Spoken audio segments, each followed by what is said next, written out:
మీ కళ్ళద్దాల్ని పక్కన పెట్టేయండి. ప్రతి కంటి సమస్యకి బెస్ట్ సొల్యూషన్ ఇస్తుంది అమెరికన్ లేజర్ ఐ హాస్పిటల్.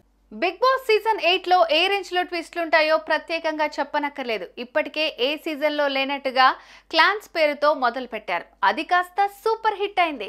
ఇప్పుడు వైల్డ్ కార్డ్ ఎంట్రీస్ కూడా రానున్నాయి. ప్రతిసారి వైల్డ్ కార్డ్ అంటే కొత్త కంటెస్టెంట్స్ వస్తారు. కానీ ఈసారి మాత్రం అలా కాదు. కొత్త వాళ్ళను కాకుండా పాత వాళ్ళనే తీసుకువస్తున్నారు. అంటే ఆల్రెడీ బిగ్ బాస్ లో కంటెస్టెంట్స్ గా ఉన్న వాళ్ళే వస్తున్నారు.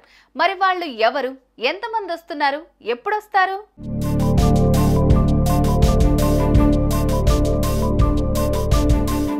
ఈసారి బిగ్ బాస్ హౌస్ లోకి ఎంట్రీ ఇచ్చిన వారిలో చాలా మంది తెలుగు ప్రేక్షకులకు తెలియదు. ముఖ్యంగా హౌస్ లో ఉన్న వారిలో సగం కన్నడ వాళ్లే ఉన్నారు. వారు కాస్త తెలుగు బిగ్ బాస్ లోకి ఎంట్రీ ఇచ్చారు. మొదట్లోనే ఎవర్రా మీరంతా, ఒక్కరు కూడా తెలియదని అన్నారు ఆడియన్స్. కానీ బిగ్ బాస్ ఇచ్చిన ట్విస్ట్ల కారణంగా, హౌస్ లో టాస్క్ల కారణంగా అంతా డిఫరెంట్ గా అనిపించింది.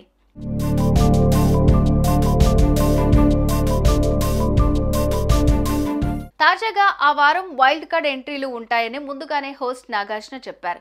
దీంతో ఈ వీక్ ఎవరెవరు వస్తున్నారు అనేది మాత్రం హాట్ టాపిక్ గా మారింది. ఈసారి వైల్డ్ కార్డ్ ఎంట్రీలుగా బిగ్ బాస్ పాత సీజన్ల కంటెస్టెంట్లు వస్తున్నారు. వారి పేర్లు కూడా బయటకు వచ్చేసాయి. అందులో నైని పావని, టేస్టీ తేజ, ముక్కు అవినాష్, హరితేజ, రోహిణి, మెహబూబ్, గౌతమ్, గంగవ్వ కన్ఫర్మ్ అయ్యారు. ఈ లిస్ట్ లో యాంకర్ రవి పేరు కూడా వినిపిస్తోంది. అయితే రెమ్యునరేషన్ దగ్గర ఇంకా మాటలు జరుగుతున్నాయి. దీంతో రవి ఎంట్రీపై ఇంకా క్లారిటీ రాలేదు.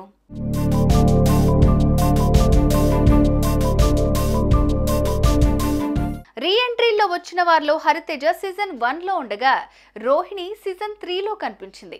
ముక్కు అవినాష్, మెహబూబ్, గంగవ్వ సీజన్ 4 లో, టేస్టీ తేజ, గౌతమ్, నైని పావని సీజన్ 7 లో కనిపించారు. పాత సీజన్ నుంచి ఒక్కొక్కరిని తీసుకుంటారని అందరూ అనుకున్నారు.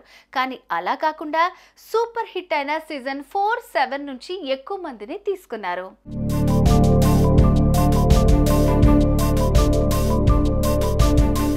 ఇక ఈ వైల్డ్ కార్డ్ ఎంట్రీల తర్వాత సీజన్ ఎలా ఉండబోతోంది?